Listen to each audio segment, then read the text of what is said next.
There we go. Okay. Hi, everybody. My name is Adam B. Levine. I'm from the Let's Talk Bitcoin show, and we do a twice weekly show on essentially the ideas, people, and projects that are being built on top of, powering, and enabling, being enabled by Bitcoin. My background is as a salesman by trade, but my passion has always been podcasts. I did not think I was giving this speech until fairly recently, so I'm not super well rehearsed on it, but I think that there are some important ideas to get out. So I do have some prepared remarks, and then we're going to take some questions if anybody has any comments, and we'll go from there. So the name of this talk is called YouTube is Broken, Rethinking Content Monetization with Bitcoin. Excuse me. Can I get some water? Okay.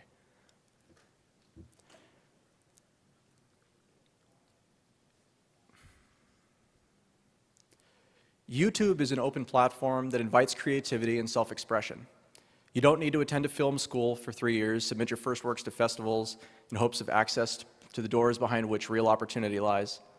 Low-cost access to self-publishing is the litmus test for basically before you go on to the next big thing. And with over 72 hours of content uploaded to YouTube every minute and about 1 billion visitors per month, thank you. And about 1 billion visitors per month, if you can make it there, you can make it just about anywhere.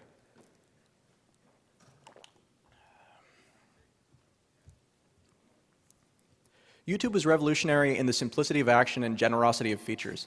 But once you've made it, built an audience and the brand that goes along with it, how do you turn that into a career? The short version is you generally don't, unless you're either very, very lucky or very, very good, and you're able to land a pretty enormous audience. YouTube is a stepping stone instead of a destination, even though it has all those eyeballs. So the question is why? Since rolling out their partner networks, there was first excitement, then disappointment, then frustration. As one organization, should YouTube be the gatekeeper of who's allowed to run advertising or not? Really, they don't have a choice. Advertisers balk at the idea that their content would be associated, rather that their advertisements would be associated with content that they find repugnant. And so it's kind of an impossible scenario that YouTube finds itself in. The solution that they came up with is basically to partner with niche-specific content networks, like Machinima is the common one in the video game space, which is where my background is before getting into Bitcoin. Basically, they handle advertising sales, sponsor approaches, and they also vet talent to make sure that it's of a quality that a sponsor would actually want to sponsor. So as a content creator, one of the major milestones of success is functionally becoming a partner of YouTube's partners. And every partner that's involved in that transaction functionally takes a part of what should be your revenue as the content creator, because they're enabling you to make these connections. What you don't get as a content creator is any real chance at negotiating the deal.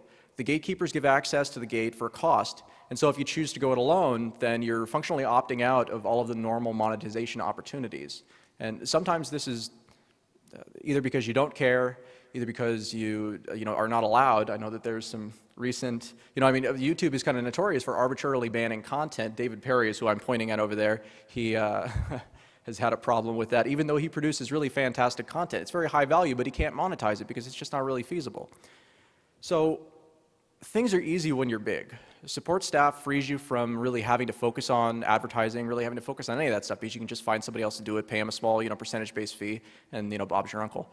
But even if you are big, you still don't actually have any leverage when it comes to negotiating with YouTube, because YouTube is an enormous content network. They have millions of content producing, that's what I'm looking for, partners. And so anybody who leaves their network is functionally leaving behind this huge sea of money, especially if you're popular. You lose most of your audience in that transition. And YouTube doesn't care because it just means that there's more eyeball hours for somebody else to get. The problem is the model. YouTube is based off of an old style of advertising for internet monetization called CPM, which is, simply put, cost per 1,000 impressions of a given advertisement.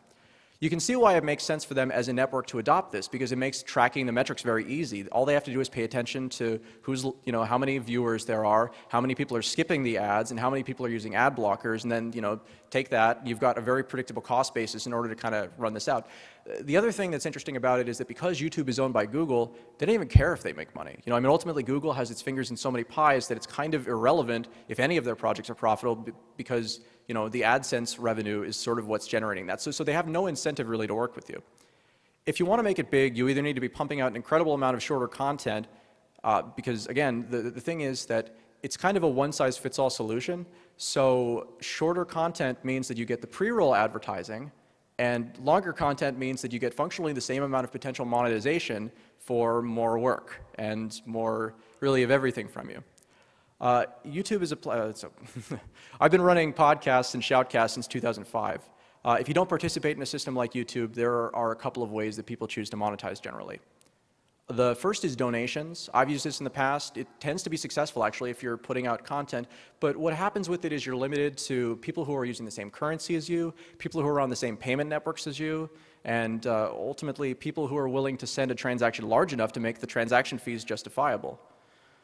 The next one is subscriptions. This is like the paywall equivalent for most content creation. And what it is used for primarily is financially sensitive information or people who already have a really big audience, and so they're transitioning into this new thing and they can trade on their name in order to get people to kind of buy in. But the problem with it is that most of the time, if you want people to have access to your library of content, they functionally have to be willing to pay for it before they see anything. I mean, there are mixes of this, of course, and that's kind of what most people end up doing. The other options are sponsors. Because again, that's what YouTube does, but you don't have to go through YouTube in order to do that. If you have chops, you can go to sponsors yourself in your particular niche and really, make those deals yourself. The problem is that especially when you're small, turning that monetization into something meaningful means that there has to be a return on the investment for the sponsor. So it either means that you wind up selling your sponsorships really cheap and kind of screwing yourself, because then any sponsor that comes along afterwards says, oh, well, what did you charge the last guy? And then you negotiate from a very disadvantageous position. And then finally, and this is kind of a more recent thing for content creators, it's been around the internet for a long time, but there are affiliate relationships where basically you're not focused on the CPM so much as you are on who's actually clicking your content, going through it, and then actually making a purchase. And this is good from my perspective compared to a lot of the other options because there's a long tail to it. It's not too long, but when you click through an affiliate ad, a cookie is put onto your computer. And so long as you don't clear that cookie, a lot of times it'll stay on there for maybe 30 days. And if a purchase is made at that site that they originally or at one point visited through your website, then you still get a commission from that. And the commissions are generally pretty good. Amazon actually has a really transparent system where functionally, one of my co-hosts on the show makes nearly all of her revenue on her show from people following her Amazon affiliate link and then purchasing the stuff that they would already purchase for the same price that they would already purchase it at, except because it came through this, I think it's something like 5 or 10% is redirected to the affiliate. Usually, this is as successful as you want to promote it. And kind of the gorilla in the room when it comes to the audio space, where I tend to live, is Audible. Audible offers a $15 bounty on a per listener basis who you point to their 30-day free trial, basically. And so that's actually a pretty good deal as this stuff goes. The content is generally worth a lot less. To succeed, creators tend to mix and match their particular blends, maybe wind up profitable, but a lot of times they don't break even. The problem is scale. Bitcoin changes the equation. When I first saw Bitcoin addresses, I was really anything but impressed because that long alphanumeric string, well, it makes a lot of sense for talking about, billions or millions of financial transactions. At the end of the day, is incredibly user hostile.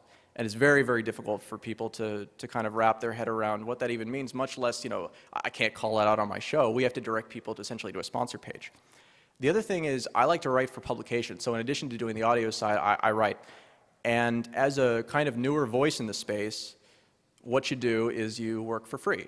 And beyond working for free, you provide exclusives. You provide exclusive content to websites that have larger audiences than you, because the thought is that because CPM is such an inefficient way of advertising, the revenue that you would get from the actual story is substantially less than what the just exposure is worth. So you functionally are trading that and providing the CPM, the minimum CPM revenue to the person who's running the site, while you are collecting, the supposedly larger audience that then feeds back in, and eventually you get to not be a small site anymore. That's kind of the thought behind that. When I wrote an article called The New Renaissance, How Bitcoin Millionaires Will Change the World, for a site called End the Lie, I was trying to solve this problem. And what I came up with was a tip widget. And this is not an original concept. Lots of people have done it before. But the thing that I thought was really important was to take that concept and turn it into something where it could be on a piece-by-piece basis. So that instead of having like a generic donate button on the side, you've got, you know, a per piece thing, because there's no cost, you know. And when I started, actually, I was generating, you know, because I post a lot of my articles to multiple sites. And so what I would do is I would take multiple addresses and I would label each address as wherever I was posting it, you know, along with the piece of content. And then I was able to track on a really granular level where my donations were coming from, where the revenue was coming from. That, you know, the article that I wrote, the Bitcoin Renaissance one, was a 4,000-word long article. It was intended for people who were completely new to Bitcoin, gave all the background, and was really generally quite a boring article if you already knew what Bitcoin was. But pretty immediately, donations started coming in. There were about 5 the first day and 4 the second day, and I think it was 5 again the day after that. And they kind of have continued to come in over time, not at obviously the same pace, but by the time I got, I think 4 days or 5 days in, I had accumulated 0.5 of a Bitcoin between, you know, I think it was 12 or 13 donations. And I talked to the site owner. You know, again, I posted this at a site called End the Lie, which is a medium-sized site, but they're indexed well, and so they pop up in search results, which my sites do not. And you know, they had been banned from Google Ads, again, because of the type of content that they provide. And at the time, he was telling me that what I had brought in was the equivalent of about a week's worth of revenue for the entire site off of my one story, you know, with this little widget at the bottom that I had somebody off of Reddit make, you know, speculatively, and it totally didn't work. It didn't display the amount of tips I had received. It didn't display really anything. It broke when I installed it, and the tips came in anyways. So that was kind of the sign for me that this actually could work.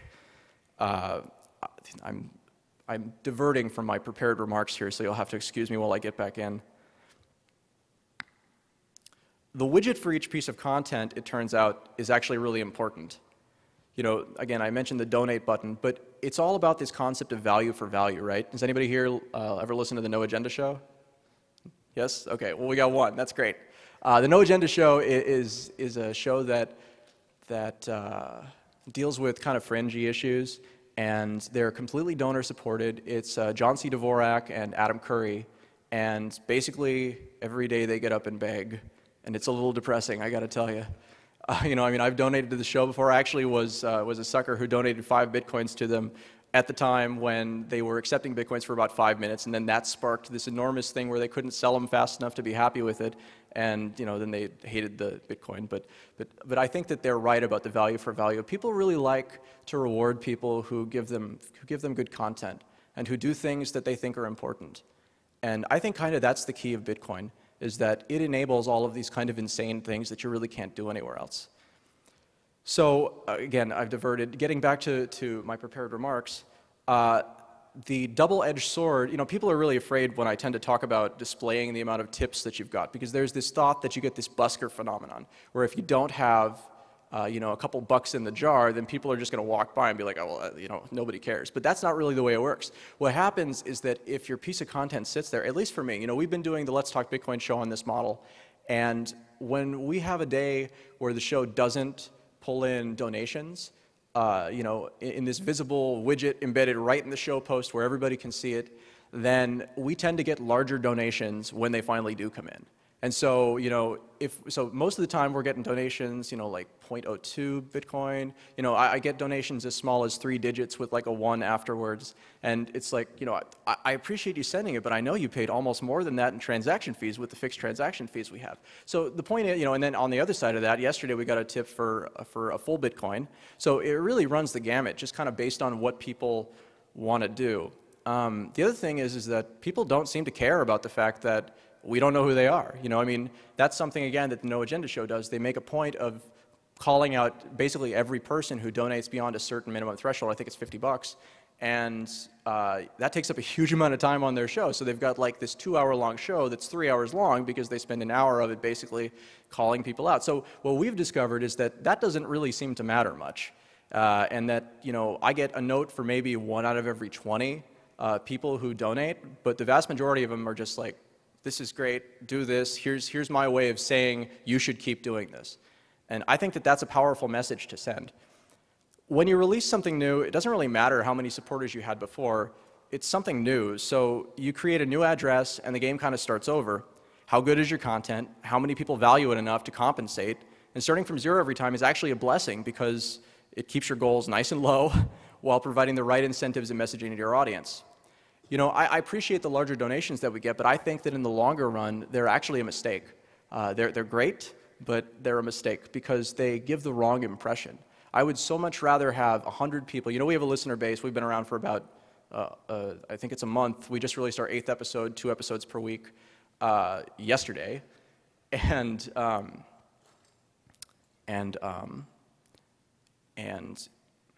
lost my train of thought. We just released our 8th episode yesterday. Larger donations, thank you. Okay. The larger donations are great, but the thing is that they give people the idea that a lot of people have already donated. And really, that's what it's about. It's about the number of people donating much more than it is about the relative value. Because when somebody donates a Bitcoin, chances are pretty good that's their donation for like the month. And you know, they'll be back, and usually they are back, but it's not, you know, but it's not really reliable, and you can't really build a business model on top of that. It's much better to instead have, you know, 50 people donating 0.02 Bitcoins per show so that you can forecast and, you know, base it on that. So, you know, that's, again, something that we're emphasizing to the audience as we do it. When I talk about this with other podcasters following kind of the old path of monetization, they're generally terrified, and, you know, because their audiences have no idea what Bitcoin is. And they think that, you know, again, you put that thing up there and it's only a bad thing because it advertises the fact that you don't have any donations. But again, what happens is you've got all these Bitcoin millionaires and billionaires who are rolling around the internet, and they come up and they say, hey, this is something that's cool, and they're accepting Bitcoin. This is great. And, you know, they toss you, again, like the longer that it goes unappreciated, the greater that reward winds up being. And again, this is really dependent on it being good content. If you're putting out garbage, then I can't really help you with that. But if you're doing something that you're passionate about and you're doing it at a high level, people really do want to compensate you, even if, you know, even if there's no mandatory reason to do it. So, yeah. There's another element here, though. If you're listening to this talk, then chances are pretty good that you've done the math and figured out where this kind of crazy internet currency is going over the next months and years. You know, it's one of those things where if it doesn't go away, it's going to be worth a lot more than it is now. So I don't actually mind receiving those 0.001 Bitcoin donations because so long as I don't move them, you know, there are a lot of upside potential to it. You know, in the last month, we've brought in 13 Bitcoins worth of total donations from the 8 shows that we've done, plus a bonus show. And we've spent, it's less than 5. We have about 8 Bitcoins left from that. So again, you know, kind of the model is to hold as many as you can, and what you do need to spend it in Bitcoin. That's the only thing that I actually use Bitcoin for, is paying contractors.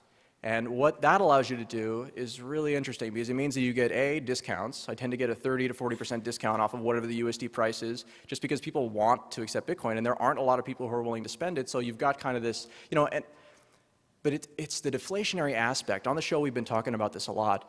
The deflationary economy makes all kinds of crazy things possible because, like, one of the potential sponsors we've been talking to is a DNS service provider, right? And so they have basically 0 nominal cost. So this gets out of content, but they have 0 nominal cost, and so if you have 0 nominal cost per customer that comes on board, and you know that Bitcoin is a deflationary currency, what's to stop you from just dropping your prices to like 30% of what your competitors are, completely capturing them in Bitcoin? You know, you still offer it at the US dollar price, and that's the US dollar price, but there's nothing stopping you from going down to basically, you know, whatever your bare minimum is, accepting that and trying to completely disrupt the market, completely capture the market, because suddenly people have a reason to spend Bitcoins with you. And it's a big reason, because you know, even a 50% you know, mark off is a huge deal. One of the other things I'm doing this with is a concept called Bitcoin packaging. My background is in environmentally friendly food service packaging, and I've always done Bitcoins as a hobby. Sorry, I've always done podcasts as a hobby. So what that means, again, we have brokerage relationships where we never really touch the product, but there's still a 40% margin built in order to get up to what the retail price is. So, you know, it's a very interesting idea, and what we're planning on doing is launching a USD store that sells it at about 5% less, and then a parallel store that's going to be in Bitcoin that's going to sell it at 40% less. And, you know, we'll cover costs, and basically what it is it's like the most efficient exchange engine that you can possibly imagine, moving currencies into Bitcoin. And there's no exchange risk. There's no transfers of money. It's a very actually clean process. So even if you only generate one small tip in Bitcoin, there's really no downside. No minimum payout amount from your processor, and frankly, no processor at all. When a tip comes in, I see it literally within about 3 minutes, and I can spend it generally within about 45 minutes. Our logo and branding was made for 0.1 BTC in about 45 minutes while I was finishing editing the first episode of our show from some guy that I met on Twitter saying, hey, I desperately need a logo, who can help you out? And I got about 15 people who responded pretty quickly. I only have 1,300 followers.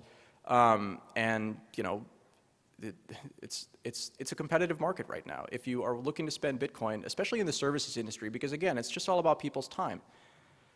So, yeah. Our business cards were also created, which I'm super happy with our business cards. Again, you find like the most creative people who are the ones that are willing to accept Bitcoin and the most talented people because they're looking for ways to differentiate themselves.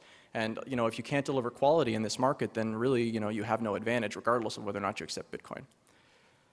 Bitcoin has already kind of changed my life because of the way that my perspective has shifted. I see the future, and finally, it's one that actually makes sense. Internet audiences need internet money, and we're just getting started in so many ways. Beyond continued adoption of Bitcoin, I have a few proposals to help make the system a little bit more usable and manageable to non-technical content creators, because I kind of bridge the gap with this. My focus is on communication, but I also have been really enamored with computers since I was about 12. I do not code, I do not speak any of the technical stuff, but I have the capacity to absorb it and understand it by asking dumb questions, which is really what I do on the show. I tend to ask dumb questions because that's how people learn best, is by hearing dumb questions asked and answered, because a lot of times they're ashamed to ask them themselves because they think it's a dumb question. It's not. It's just something that you don't know yet. So one of the problems that we've come into is that the widget that we're using now, we're on our 3rd iteration. I haven't been able to find someone who will make me a specific one, which is kind of what I'm asking for here. Our current one is great, except it doesn't show up in Chrome. So about 60% of our audience actually never sees our widget. So that has a dampening effect. The other thing is that there are no widgets for altcoin blockchains. And that's something where, especially as doing the show Let's Talk Bitcoin, we find ourselves over and over again being solicited by people who want to start altcoin chains and want to give us altcoins in order to kind of get us to look at it and be interested in it. So we've started accepting Litecoins, but I found that all of the coin widgets that are out there right now just don't work with it at all. The show is most commonly shared to other websites who take and repost content from original content creators, and we release nearly everything that we do under a permissive open source license that functionally allows for you to do anything with it, except for commercial use, because we're looking at syndication on terrestrial radio, so I can't give that away, but pretty much everything else. And it's been really interesting because it draws in all kinds of collaborators. Just yesterday we brought on a new collaborator who is taking all of our shows. I'm sending them to him 4 hours in advance of release, and he's generating summaries from them and generating show notes from them in a way where if I was doing it myself, it's like this bullet point list of really generic topics that I knew before we go into the show. But a lot of times you get through the show and it's like, okay, well, but we talked about all of those other tangential issues. And so the point is that I don't pay him to do that. He does it because I say, that's great. I love that you do that. Please post it on your website. We will post an abridged version of your abridged version of our show and link for the full comments to your site. And I'm totally fine with that because in exchange for that, he actually embeds our content monetization options, our widgets and our addresses, which is something that most places that do take the content don't do.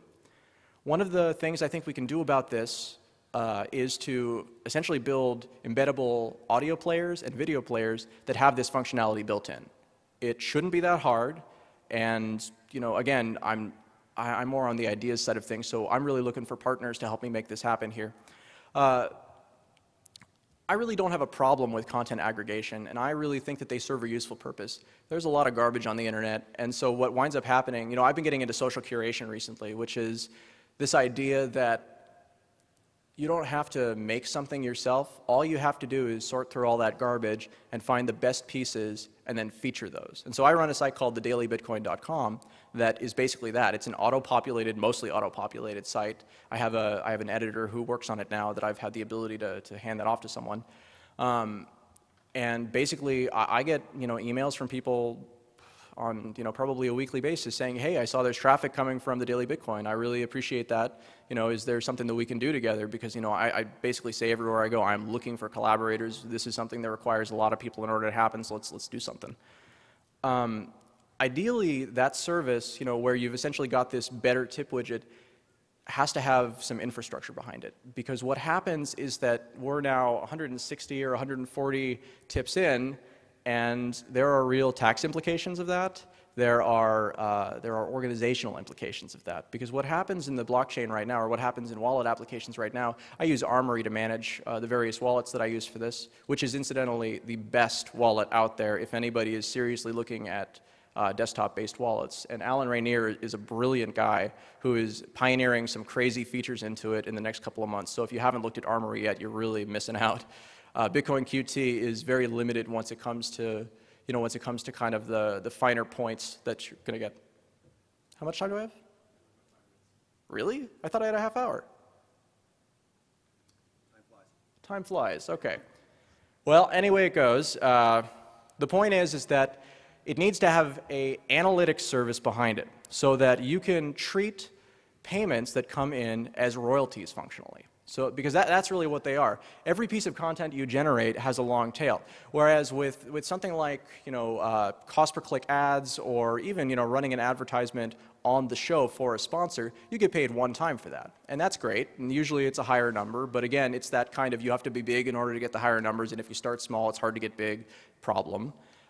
So what happens is that with the long tail of all of these episodes, you have a huge library by the time you get a year in of all of this content that's easily monetizable and indexable. So when people do find it, this is especially easy with text, it's very easy for them to send you value even if it's years later. And the great part is you see it pop up in your wallet as being from that particular thing and that particular site. I moved away from the practice of using multiple addresses because I thought that it was kind of disingenuous to represent the numbers that we were doing, as well, it's on this particular site, because people don't understand that. They think that, okay, well, that's all you got. And I have some ethical issues with that. But what would be really great is if we could design an application-specific wallet that does a couple of things. One, that would get a cost basis whenever a tip comes in, and reference the USD or whatever your local currency is, and then whenever you send it out, wherever it goes, it grabs another price. And so you've got this really, really easy cost basis to use in the kind of capital gains style transactions that it is, because it is a speculative thing when you're holding Bitcoins, and that is essentially a capital gains transaction. Right now, that's impossible. With the way that it's set up now, when I look at my wallet, I see every single donation, I see no US dollar references, and it is a gigantic mess. And we have only been doing this for a month. So that's something that we really need to get in front of and try to help. The other thing is that video content, if YouTube was going to get on board with this and embed a widget into the bottom of everything and make it easy to do that, then it'd be great. But the reality is they're probably not. So I think that the way around this is instead to take the corner of your video and just superimpose a QR code and make it so, and then on top of that, a QR code that attaches to your donation address. So that anybody who's watching your video at any point in time can just take out their phone with a wallet on it, snap a picture of the QR code, and there you go. They can send you value, and it's just easy. They don't even have to stop watching the video. They don't have to go to a supporter page. It's very simple. The other thing is that for people who aren't using phones, it's very easy with YouTube to add essentially hot links that target a specific area of the page. So you just make it so the QR code is clickable and comes up with Bitcoin, whatever your address is, and then your client functionally takes care of it. So there are ways around this problem even now just by kind of adapting the way that we do our video content. Bitcoin makes this easy, and that's what we should focus on. Ease of use for the consumer and ease of paperwork for the creator. If we can do that, I think we'll spark a wave of media creators both within and without the cryptocurrency arena, simply because Bitcoin makes the impossible vision kind of probable, actually. There's no cost to accept, and should you succeed, the upside potential is pretty enormous. People create content because it's what they love. Most folks I know these days have little hope of ever really turning that passion into anything other than a sink for their money. And I've done shows for years where there's really been never any hope of monetizing. I'm only doing it because it's what I love to do. I want more quality content. I want a more equitable future for content creators. And I want more people who can actually have a job that they love. It appears I'm out of time, but this is the start of the conversation, not the end. I'm at the front of this because we're the ones pioneering this model, but I'm not the smartest guy in the room. And really, I'm looking for collaborators, and I'm looking for people who can help me enable this vision and build it on top of it. I think that there's actually quite a bit of monetization potential doing the analytics as a subscription service built on top of a free tip widget. So, you know, you could have content creators come in, you know, I mean, journalists, I think, are the low-hanging fruit, people who write for free, you know, because it's crazy easy to embed something like this halfway down the page. And if people want to do it, then it's right there to do it. It's one click, or, you know, pull out your phone, and you've got a QR code already built in there. It's very, very simple. So, I mean, that's kind of ending with a whimper here, but there are so many impossible things that we can do because of Bitcoin, and creating a system where people can be compensated for good work, I think, is the most important thing that we can do. And if we can do that, then they'll bring their audiences with them. And that will do incredible things for Bitcoin adoption. It becomes this self-feeding cycle where more people coming in because they're excited about giving value for value increases the value that they're giving. So, that's my spiel. I'd love to take questions if we have time.